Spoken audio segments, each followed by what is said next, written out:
Hello friends, welcome to my channel. मैं सचिन अग्रवाल, आपका math teacher, जहां पर मैं आज सॉल्व करने जा रहा हूं क्लास 8 की मैथ का chapter square and square root. जिस चैप्टर में बच्चों को बहुत ज़्यादा प्रॉब्लम होती है। मैंने देखा है कि इस चैप्टर में मोस्टली स्टूडेंट को बहुत ज़्यादा प्रॉब्लम होती है कि सर स्क्वायर रूट कैसे निकालें, कोई ईजी ट्रिक बताइए, कोई ऐसी ट्रिक बताइए जिससे ईजिली हम स्क्वायर रूट सीख पाएँ और उसको ईजिली फाइंड आउट कर पाएँ। तो इसीलिए मैंने ये चैप्टर अभी लिया है क्लास 8 की मैथ का, जिसमें आपके सीबीएसई प्लस आईसीएसई दोनों बोर्ड के बच्चे इस वीडियो को देख सकते हैं। दोनों के लिए सेम कॉन्सेप्ट रहेगा कि स्क्वायर और स्क्वायर रूट कैसे निकालना है, उसका क्या मेथड है और कैसे आपको प्रोसीड करना है। जैसे कि क्वेश्चन मैंने लिख रखा है, देखिए, find the square of the following numbers. पहले देखिए, चैप्टर का नाम आपको ध्यान से देखना है। चैप्टर का नाम स्क्वायर एंड स्क्वायर रूट है, यानी आपको उसमें स्क्वायर भी आएगा और स्क्वायर रूट भी निकालना है। तो मैंने क्वेश्चन क्या लिखा है कि find the square of the following numbers, कि आपको इस क्वेश्चन में जितने भी मैंने पार्ट लिए एबीसीडी, उसमें आपको इसके स्क्वायर निकालना है। स्क्वायर कैसे निकालते हैं, बहुत इजी है। आपने एक्सपोनेंट पावर क्लास 7 में पढ़ा है सभी बच्चों ने, वही चीज है, बस देखिए कैसे करना है। सबसे पहले क्वेश्चन में क्या है कि find the square of the following numbers. तो जब हम ए पार्ट सॉल्व करेंगे तो सॉल्व करने के लिए सबसे पहले हमें क्या करना है, 35 का स्क्वायर करना है। तो इट मींस कि 35 का होल स्क्वायर। और ये सब आप बच्चे क्लास 8 में हो और सभी आईसीएसई हो या सीबीएसई बोर्ड के बच्चे सभी जानते होंगे कि इसको कैसे सॉल्व करना है। 35 का स्क्वायर का मतलब 35 मल्टीप्लाई 35। अब नॉर्मली इसको मल्टीप्लाई करेंगे तो क्या रिजल्ट आएगा, 1225। क्या रिजल्ट आएगा, 1225। यानी 35 का स्क्वायर का आंसर क्या मिला हमें, 35 के स्क्वायर का आंसर हमें मिला 1225 इज द आंसर।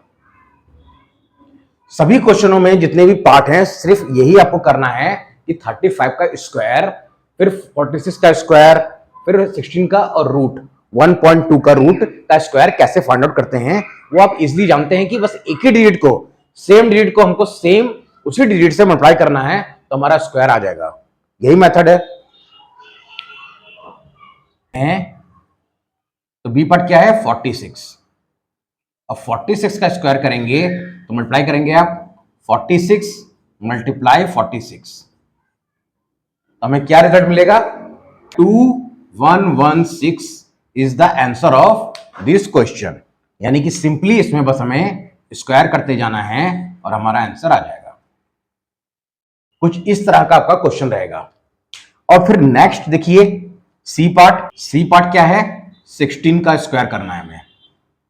तो हम क्या करेंगे, 16 मल्टीप्लाई 16 और आंसर क्या मिलेगा हमें, 256।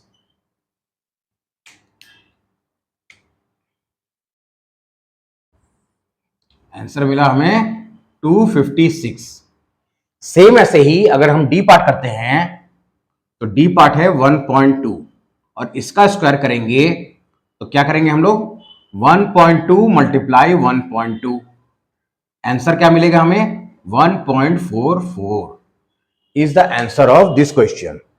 सिंपली बस आपको मल्टीप्लाई करना है और आंसर स्क्वायर में। देखिए मेरा मोटिव ये है, बेसिकली मैं आपको आज ये सिखाने वाला हूं स्क्वायर रूट के दोनों मेथड, प्राइम फैक्टराइजेशन मेथड और लॉन्ग डिवीजन मेथड। लेकिन उससे पहले मैं आपको बता दिया हूं कि चैप्टर का मतलब क्या है। स्क्वायर का मतलब कि हमें कुछ इस तरह के क्वेश्चन होंगे, उन्हें हमें स्क्वायर करके निकालना होगा और स्क्वायर रूट में हमें स्क्वायर रूट फाइंड आउट करना होगा। अब ये दोनों में square and square root chapter का नाम क्यों रखा गया है, उस टॉपिक पे भी आते हैं कि क्यों इसका नाम क्यों रखा गया है। मैंने क्या कहा कि चैप्टर का नाम देखिए स्क्वायर एंड स्क्वायर रूट क्यों रखा गया है, वो चीज सीखनी जरूरी है, ताकि अगर आपको कॉन्सेप्ट समझ में आ जाएगा ना तो आपको देखिए स्क्वायर और स्क्वायर रूट दोनों अच्छे से समझ में आ जाएगा कि आखिर स्क्वायर एंड स्क्वायर रूट में स्क्वायर और स्क्वायर रूट क्यों हम लोग बोलते हैं और क्यों इस चैप्टर का नाम स्क्वायर रूट रखा गया है। सिंपली आप जब भी स्क्वायर निकालते हैं तो 1 स्क्वायर निकालेंगे तो रिजल्ट मिलेगा 1, 2 स्क्वायर निकालेंगे तो 4, 3 स्क्वायर निकालेंगे तो 9, 4 स्क्वायर निकालेंगे 16, फिर 5 का स्क्वायर निकालेंगे 25।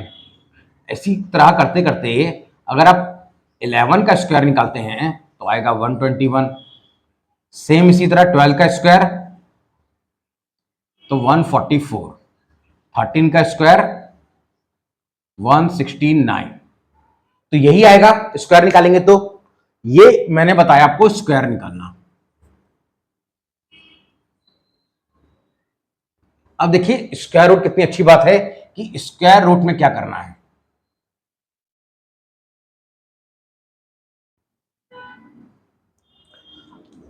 अगर हम √1 का स्क्वायर निकालते हैं तो देखिए आंसर हमने किसका स्क्वायर निकाला था, 1 का, तो 1 मिलेगा। और 4 का स्क्वायर रूट निकालते हैं तो किसका स्क्वायर निकाले थे तो 4 आया था 2 का, तो 2 मिलेगा। और सेम इसी तरह 9 का निकालेंगे तो 3 मिलेगा। नेक्स्ट इसी तरह अगर हम 121 का स्क्वायर रूट निकालते हैं तो 11 आंसर आएगा। और अगर 169 का स्क्वायर रूट निकालते हैं तो 13 आएगा। अब कहने का मतलब क्या है, देखिए कि स्क्वायर निकाले तो कुछ इस तरह का रिजल्ट आया। सेम इसी साइड की अगर हम लोग स्क्वायर रूट निकालते हैं तो हमें कुछ इस तरह का रिजल्ट आएगा। यानी दोनों एक दूसरे के अपोजिट हैं, ये चीज है बस, ये अपोजिट होता है बस।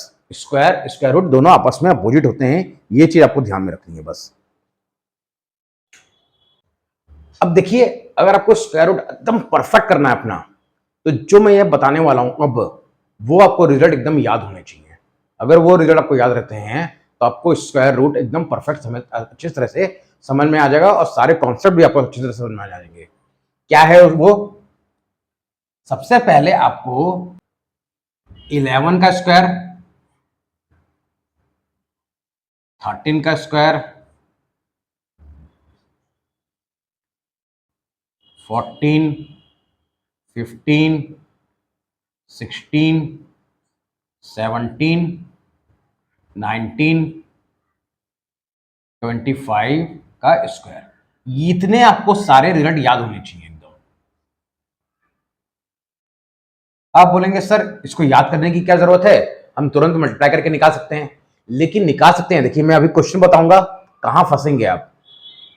11 का स्क्वायर आप जानते हैं 121, अगर आप मल्टीप्लाई करके चेक करेंगे तो 13 का स्क्वायर 169, 14 का स्क्वायर 196, 15 का 225, 16 का 256, 17 का 289, 19 का करेंगे तो आएगा 361 और 25 का 625। अब मैंने क्या कहा कि अगर आपको ये रिजल्ट याद हो जाते हैं सारे स्क्वायर के वैल्यू, तो आपको स्क्वायर निकालने में कोई भी डिफिकल्टीज नहीं होगी, बहुत इजीली आप निकाल पाएंगे। अब बहुत से बच्चे पूछेंगे सर इसमें याद करने की क्या बात है, हम मल्टीप्लाई करके चेक कर लेंगे। अब फंसेंगे कहां वो देखिए, स्क्वायर रूट निकालने के लिए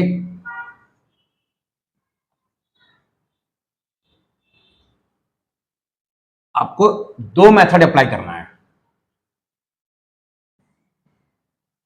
एक prime factorisation method,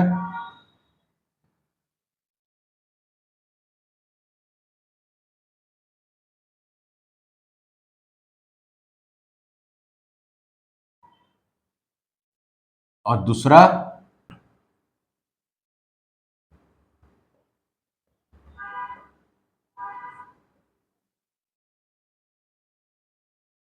square root निकालने के लिए आपको क्या करना है, दो मेथड अप्लाई करने हैं, प्राइम फैक्टराइजेशन मेथड और लॉन्ग डिवीजन मेथड।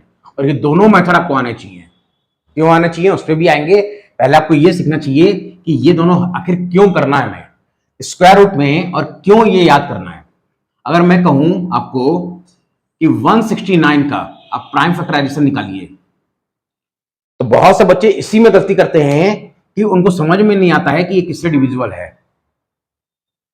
आपने डिविजिबिलिटी भी सीखी होगी तो लास्ट 11 तक याद की होगी, अभी किससे डिविजिबल है आपको नहीं पता चलेगा।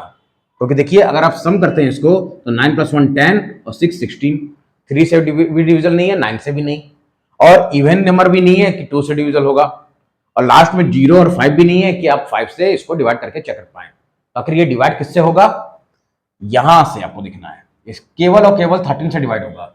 अगर आपको ये रिजल्ट याद होता तब तुरंत करके देख सकते थे कि 13 × 13 ही 169 होता है, यानी कि केवल ये 13 से ही डिवाइड होगा। 13 से डिवाइड करेंगे, 13 1 जा 13, 13 3 जा 39, और फिर 13 से करेंगे तो 13 1 जा 13। इसीलिए ताकि आप जब प्राइम फैक्टराइजेशन मेथड करें, इन सब की वैल्यू निकालें, तो देखिए कहां कहां आप फंसेंगे, एक इसमें, एक इसमें, और सब आप निकाल लेंगे, एक इसमें और एक इसमें, बाकी सबकी वैल्यू आप निकाल सकते हैं।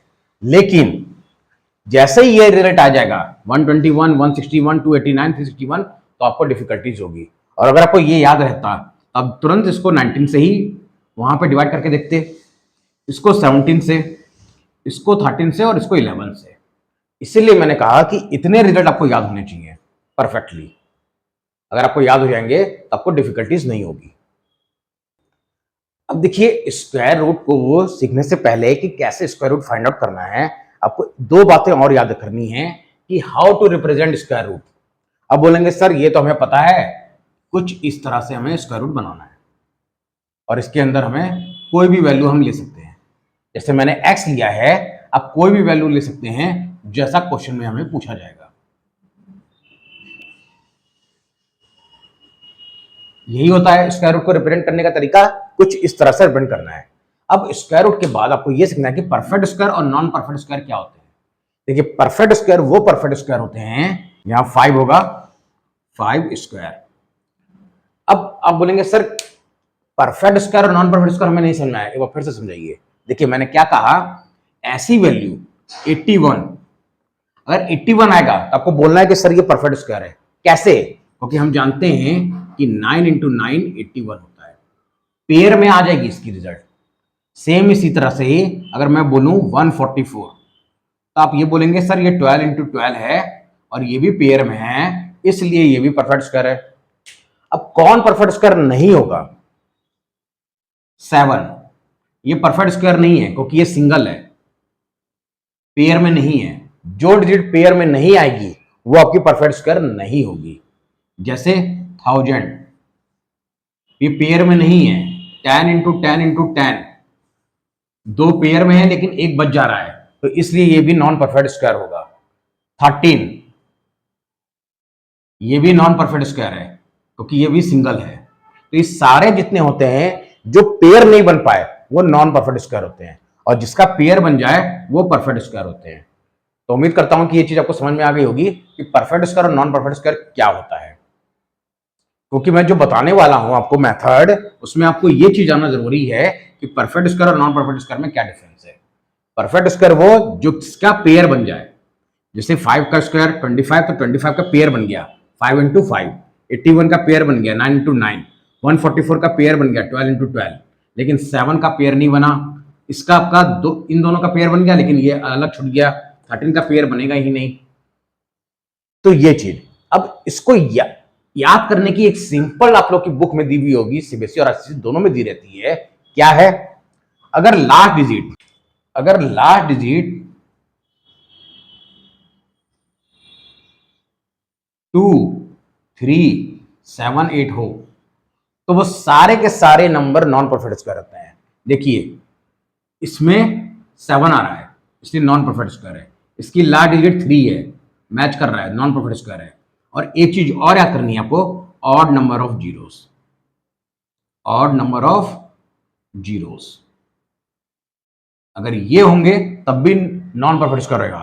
देखिए ऑड नंबर ऑफ जीरो से 3 जीरो आ गए, यही अगर 100 होता तो आप इसको पेयर में लिख सकते थे, 10 × 10 पेयर बन गया, ये इवन नंबर ऑफ जीरोस हो गए, लेकिन यहां पे ऑड नंबर ऑफ जीरोस आ रहे हैं। अब देखिए जिसका आप वेट कर रहे थे कि सर स्क्वायर रूट हमें समझना है बस, तो स्क्वायर रूट आपको समझना है तो उसके लिए क्वेश्चन मैंने देखिए तैयार रखा है कि आपको स्क्वायर रूट कैसे करना है। पहला क्वेश्चन क्या है कि find the square root of the following numbers by prime factorisation method. Okay, मैंने पहले ही बताया था वीडियो के स्टार्टिंग में कि आपको स्क्वायर रूट में दो मेथड सीखने हैं, पहला प्राइम फैक्टराइजेशन मेथड, दूसरा डिवीजन मेथड। तो पहला मेथड आपका प्राइम फैक्टराइजेशन मेथड है और ये सभी बच्चों को आता है। हमें 729 का क्या निकालना है? स्क्वायर रूट, यानी कि स्क्वायर रूट निकालना है 729। कौन से मेथड से? प्राइम फैक्टराइजेशन मेथड से। तो एलसीएम निकालना आप सभी बच्चों को आता है। 729 का हम निकालेंगे प्राइम फैक्टराइजेशन मेथड का मतलब एलसीएम जो आप बोलते हैं अपनी लैंग्वेज में। अब देखिए किससे डिविजिबल है, 3 से, तो 3 से डिवाइड करेंगे तो क्या मिलेगा नंबर हमें, 3 2 6, 3 4 12, 3 3 9। अगेन ये 3 से डिविजिबल है, 3 8 24, 3 1 3। अगेन ये 3 से डिविजिबल है, 3 2 6, 3 7 21। अगेन ये 3 से डिविजिबल है, 3 9 27। फिर अगेन आप 3 से इसको डिवाइड करेंगे और ये आप जानते हैं कि तब तक करना है जब तक आपका रिमाइंडर यहाँ पे 1 ना शो हो जाए। अब ये लास्ट स्टेप हम करेंगे तो यहां पे हमें नंबर मिलेगा 1। अब आपको लिखना कैसे है देखिए, वो चीज सीखनी है, ये आपको दिखाना है फेयर में, क्योंकि हमें प्राइम फैक्टराइजेशन मेथड बोला है। अब स्क्वायर रूट निकालेंगे आपको क्या करना है, यही करना है, और ये जितने नंबर आपको दिख रहे हैं इधर इस साइड में सबको मल्टीप्लाई करके लिखना है। कितने 3 हैं, 1 2 3 4 5 6 3, 1 2 3 4 5 6। अब आपको क्या करना है, पेयर बनाना है। मैंने क्या कहा, ये लिखने के बाद आपको पेयर बनाना है। अब पेयर बनाने के बाद देखिए बहुत बच्चे क्या करते हैं, गलती करते हैं, फिर से यही स्क्वायर रूट लगा देते हैं। नहीं, स्क्वायर रूट का काम यहां खत्म हो गया।